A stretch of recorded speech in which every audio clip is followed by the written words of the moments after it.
Welcome to The Cap, where we are here to speak with college reps and other professionals in the field of college admissions to help answer all your questions and guide you through every step of the process. So if you're serious about college admissions, you've come to the right place. Are you ready? Let's talk about it. And now, here's your host, Dr. John Durante. Welcome to The Cap, the College Admissions Process Podcast. I am your host, John Durante, and I am here to introduce you to college admissions representatives and other professionals in the field of college admissions. Our purpose is to serve you, the students and parents, so that you may gain insight straight from the people who ultimately make the decisions. Regardless of whether you apply to a particular school being highlighted in a given episode, you should listen to all of them, as each guest will give you tremendous insight and advice on every aspect of the college admissions process, prompting you to come up with your own follow-up questions for when you visit campus or meet with a college admissions representative yourself. Don't forget to visit our website, www.collegeadmissionstalk.com, or the show notes of each episode to access the alphabetical list of all the colleges available with the related audio link to the right of each school. The alphabetical list provides you with on-demand access to all of the episodes so that you may listen whenever you wish. And if you want to receive links to episodes before they are released on the podcast, along with other related resources, please fill out the email opt-in form also available on our website and in the show notes of each episode. Lastly, please email me with any questions or comments at collegeadmissionstalk@gmail.com. So are you ready? Let's talk about it.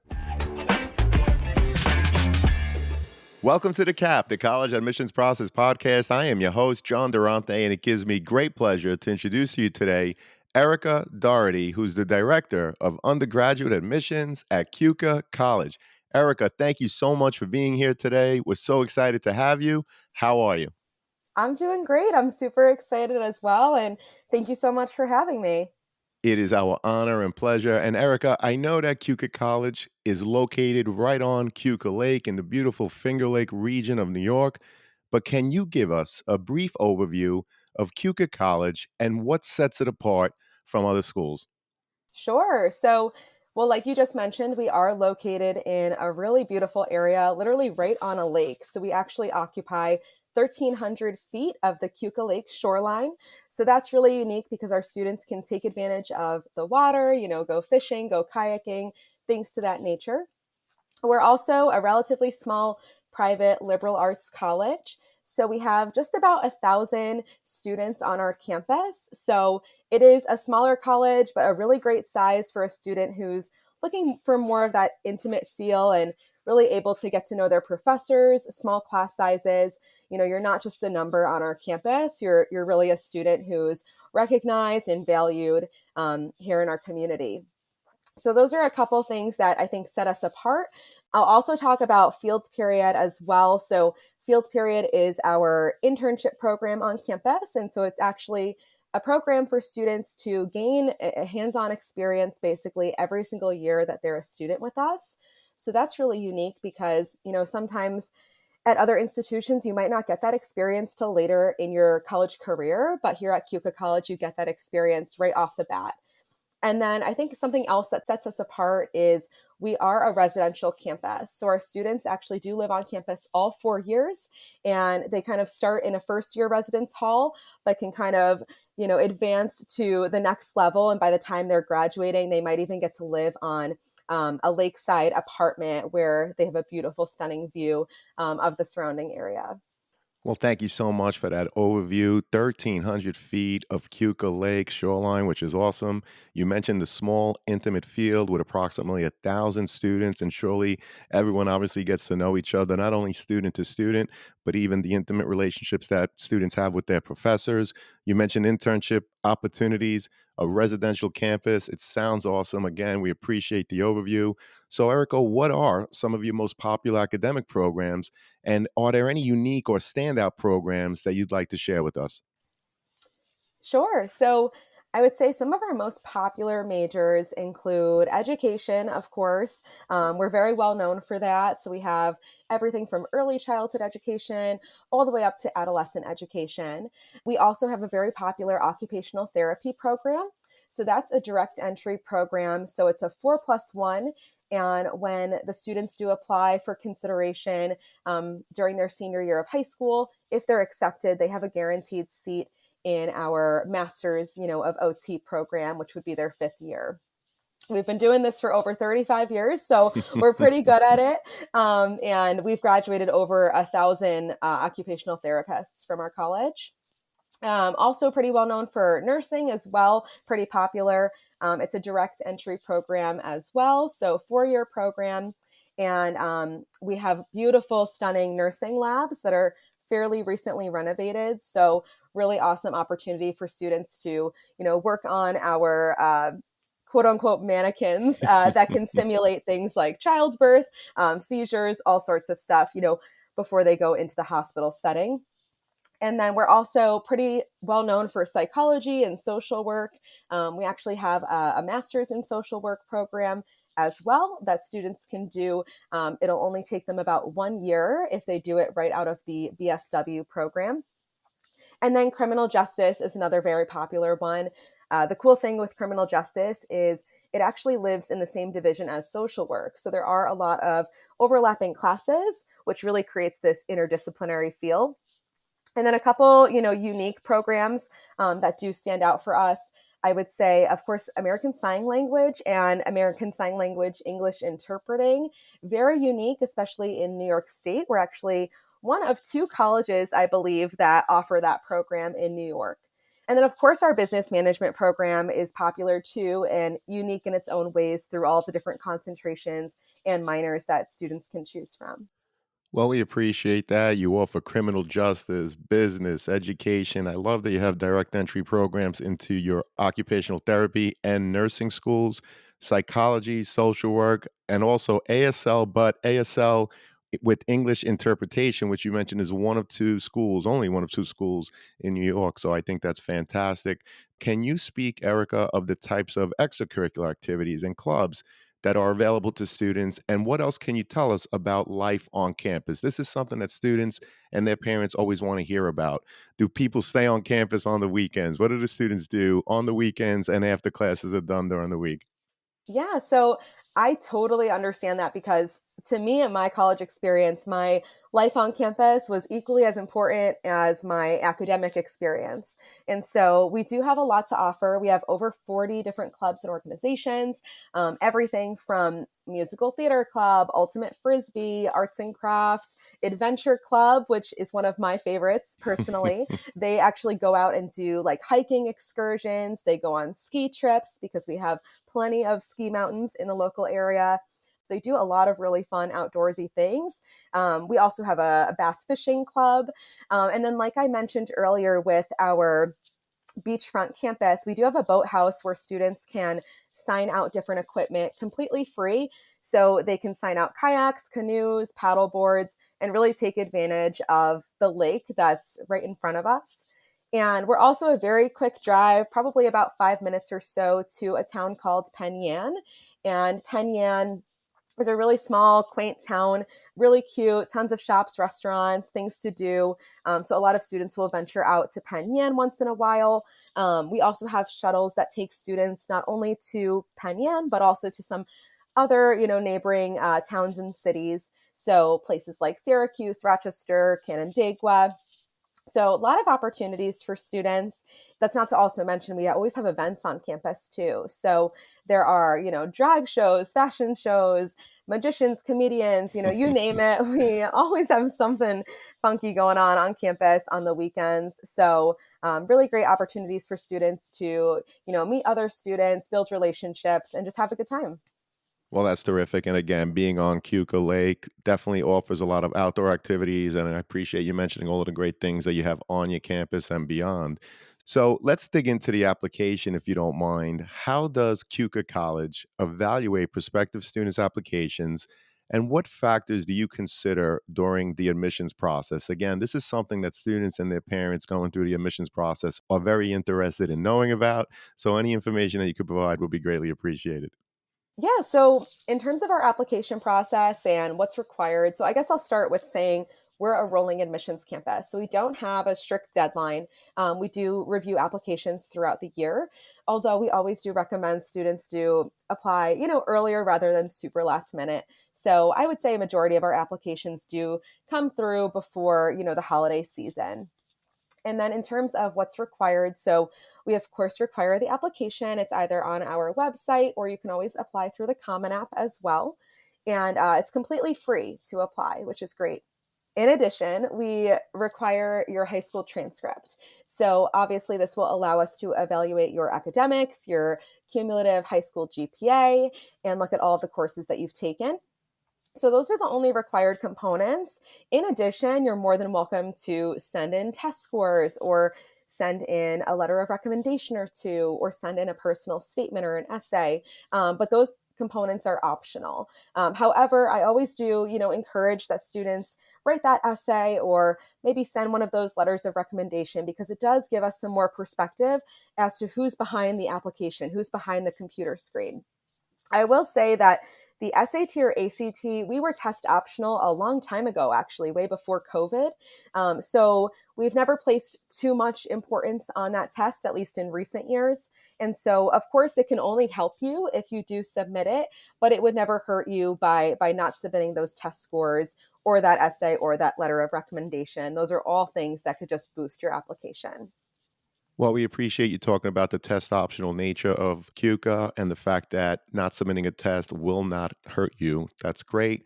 And also, I know you mentioned rolling admissions. Obviously, I know what rolling admissions is, but as a follow up question, if you could explain what rolling admissions is and how soon can students apply to your college and how long will it take for them to get a decision?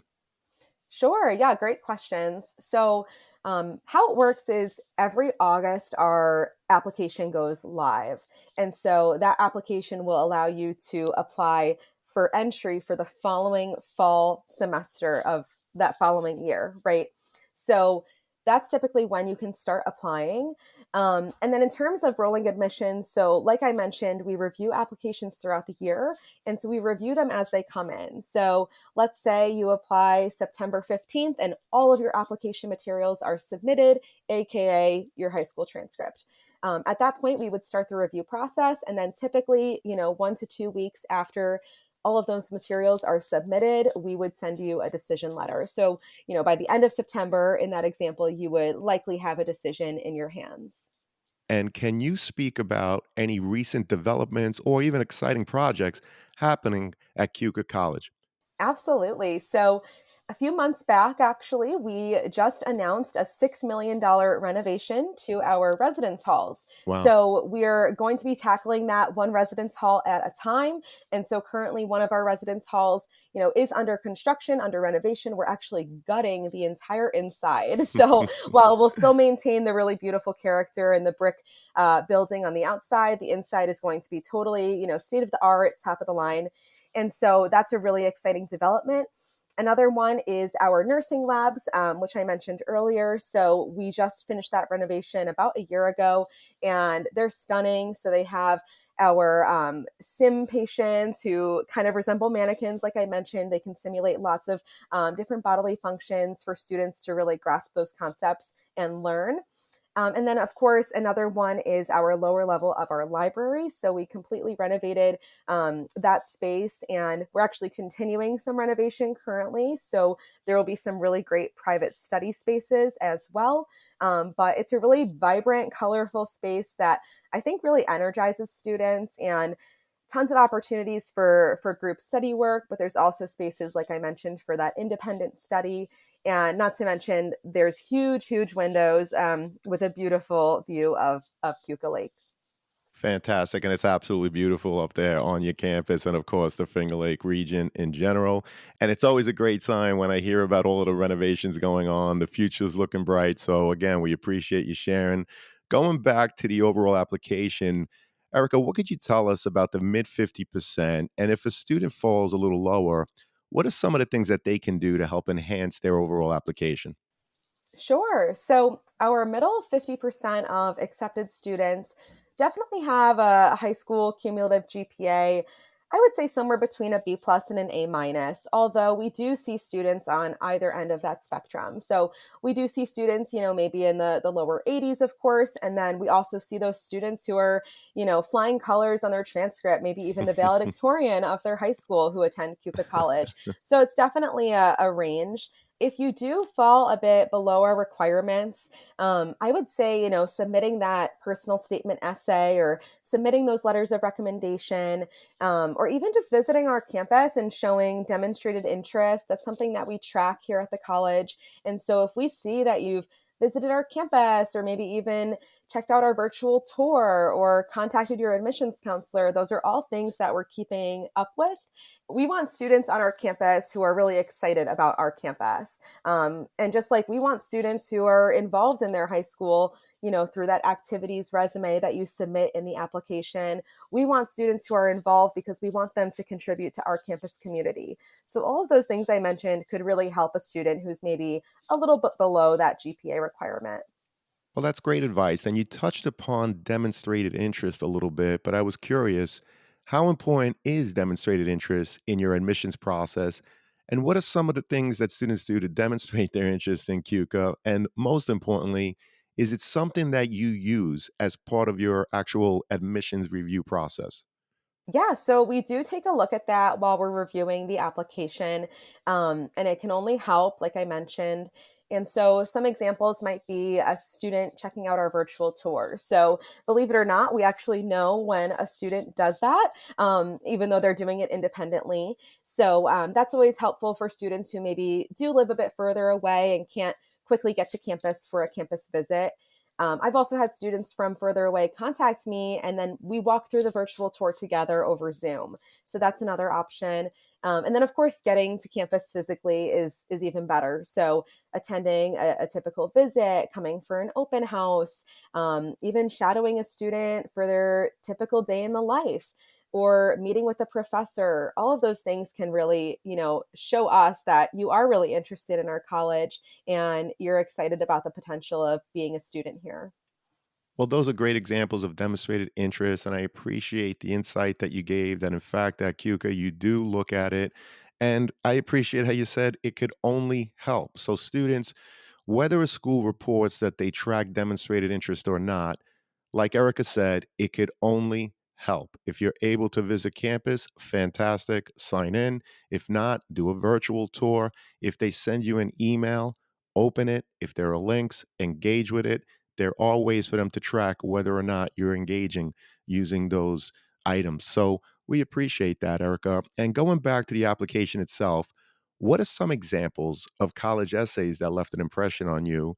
And what advice would you share with prospective students in terms of what to think about as they sit down to prepare to write their college essay?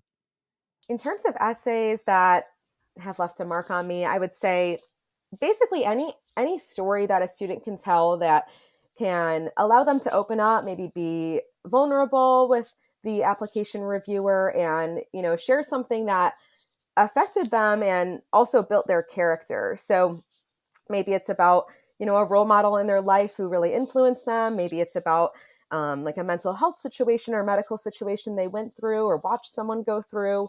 Perhaps it's about grief or even COVID. I think if you were significantly impacted by COVID in ways that you can speak to and share a story, then feel free to write about that as well. I think any opportunity to just really get to know the student and get to know what they've been through and why they are the person that they are today is going to really, help them big time in the application process.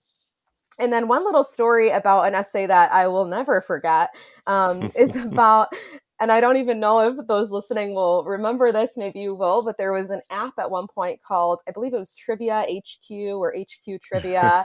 And the student wrote about how, if you get so many questions in a row correct, you actually win money. So the student was answering the questions, and he was getting them right, one after the other. And he was, getting so invested in the game and really, problem solving through each question. He even had his family members assist with him. So he utilized, collaboration, and he ended up actually winning a portion of the jackpot. So that was a really unique story. So if you do have something super unique that you learned from, that's always fun for us to read too. Well, thank you for sharing the story. And I also appreciate you talking about being mindful of writing about something that affected you, but not to forget to talk about how it helped shape your character and shape you as a person. Many times students write about a relative and they neglect to talk about themselves and how, for example, whatever grandpa did affected them and shaped their character. So, great advice. We appreciate it. And of course, a student's activity sheet is another piece of their overall application. So, Erica, what are the kinds of things that you're looking for on the activity sheet and, of course, beyond the work that students conducted in the classroom? Yep, the activity sheet. So, if you're not familiar, this is built into the application typically, and it allows the student to indicate things that they're involved in outside of the classroom. So, typically, students do list, clubs or organizations that they're a part of within their high school community, maybe through their local church, things like that. Sports, of course, as well. But I always try to remind students that there's so many other things you could also include. So maybe you have a part-time job, or maybe you have responsibilities in the house and you help take care of a grandmother or siblings or do chores. You can list that as well. So all of those things really do matter to us. And it's really just showing us, that you're not just sitting around doing nothing when you get home from school, that you're participating, you're giving back to your community in some way. And of course, speaking of that, community service, if you are volunteering, that's always something that stands out to an application reviewer, because you're just doing it for, out of the goodness of your heart. You're not being paid to do that work. You're just doing it because you care about the people surrounding you or the place you live in. So any of those things I think could really help. Well, I appreciate that answer because you're talking about there's no one size fits all. You're not looking for specific activities. You're frankly just looking to know what is it that the student does after the school day is over. So if you have a part-time job, add it. If you have to take care of a relative, whether it's a younger sibling or an older adult in your family, that's something that's very important to include in the overall activity sheet, students. And So, maybe I was yep, just going to add, please. maybe you do have a part-time job, maybe you take care of your grandmother, and so you don't have a ton of time to get involved in clubs and activities. Maybe That's you're right. involved in one. That's great. It's really quality over quantity. I love that. Quality over quantity. And again, students, whatever it is that you do after school, just put it there. They really just want to know how you occupy your time after school is over. So that was great. I was also curious, Erica, what resources does Keuka provide to support students who may have had, for example, an IEP while in high school, and of course, to help ensure that they continue to be successful once they're on your campus? Yeah, so we do have an Office of Student Accessibility Services where students can indicate, that they had an IEP or a 504 plan, and meet with those folks in that office and work out, some accommodations that they can receive while they're at the college. So, we offer things like added time on a test, or taking an exam in a separate space so you can focus and not be super distracted, or maybe you need someone to help you take notes. So things like that we offer all of the time. We also offer emotional support animals. So for students who maybe need, that support in their residence hall, you can go through that process. And of course, you do need approval. But if you do have the right paperwork and everything, and meet with our office, that's something that we might be able to work out for you as well. Well, that's great. And Erica, I always put the Office of Undergraduate Admissions as a link in the show notes. If there are any other links to anything that we discussed today, please provide them to me. And of course, I'll make them available in the show notes for the students and their parents. I was also curious, Erica, what can you tell us about experiential learning and Keuka College? Yeah, so I know earlier I mentioned our program called Field Period, and it's actually such a big deal that it's trademarked. So it's our Wow. thing at Keuka College, and we've been doing it for a very long time. And so, like I said, Field Period is a required hands on experience that students gain every single year that they're a student with us. So starting your first year on campus, you get to go into the real world and experience the fields or a potential career that you're interested in. And that really can allow you to validate if it's the right fit for you or if you're on the right path. I know personally for me, I didn't get that experience where I went to college, and I didn't get that experience until later. And I wish I would have known from the get go when I was majoring in education at the time, actually, that it just wasn't the right fit for me. But I got really far into my major and didn't make that realization till junior year, which made me scramble to kind of graduate on time with my new major. So I always say for students at Keuka, it's really great because you get that experience from the get-go.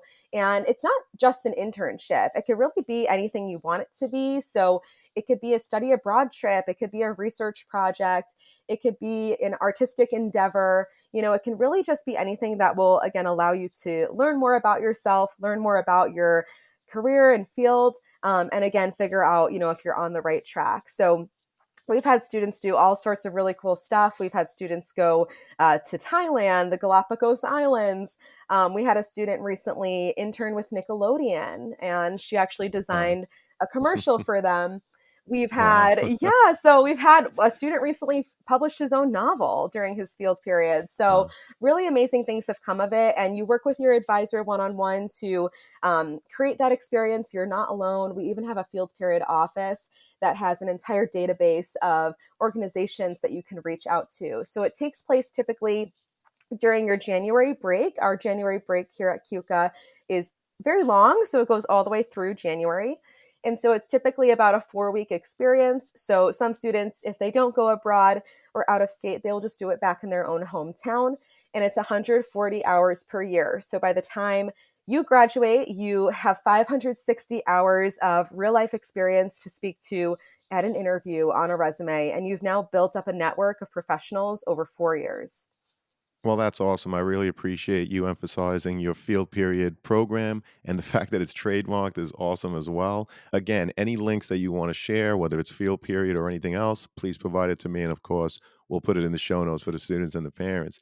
Erica, this has been a phenomenal conversation. I really appreciate your time, but unfortunately, we are at the last question, which is, what are your top three pieces of advice that you would give a student and their parents who are getting ready for the college admissions process? Yeah, so I think the first one I would say is just do your research. In 2023, we're so lucky that there's so many platforms that you can search about colleges and learn more about institutions through. Even this podcast, of course, listen to different episodes and just really do your research and make that list. And then, of course, visiting campus is critical. It's so important to really step foot on that campus to figure out if it just feels right. If you can do that, please take advantage of that. I know it can be hard if you live far away, or you just don't have the support from your family to get out there. And that's also why we do have a lot of virtual experiences too, which is always great.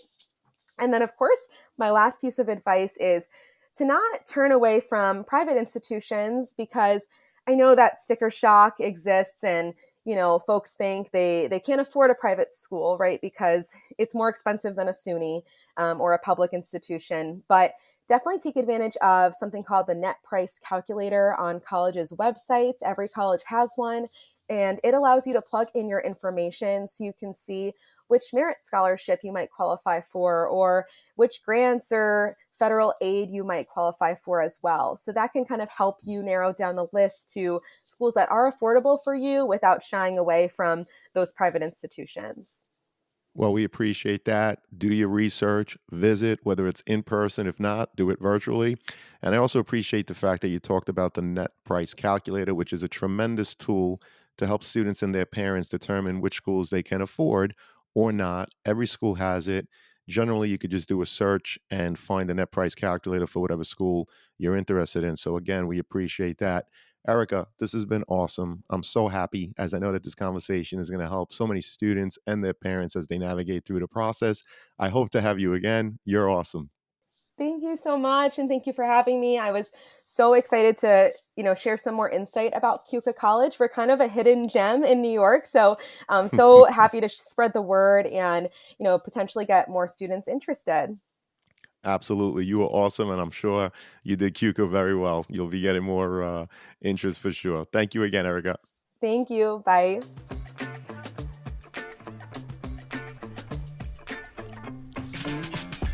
Thank you for joining us on this episode of the CAP, the College Admissions Process Podcast. We hope you enjoyed the show. If you did, please don't forget to tell a friend and follow us on Facebook, Instagram, Twitter, and wherever you listen to your podcasts. I am your host, John Durante, and I look forward to seeing you on the next episode of the CAP.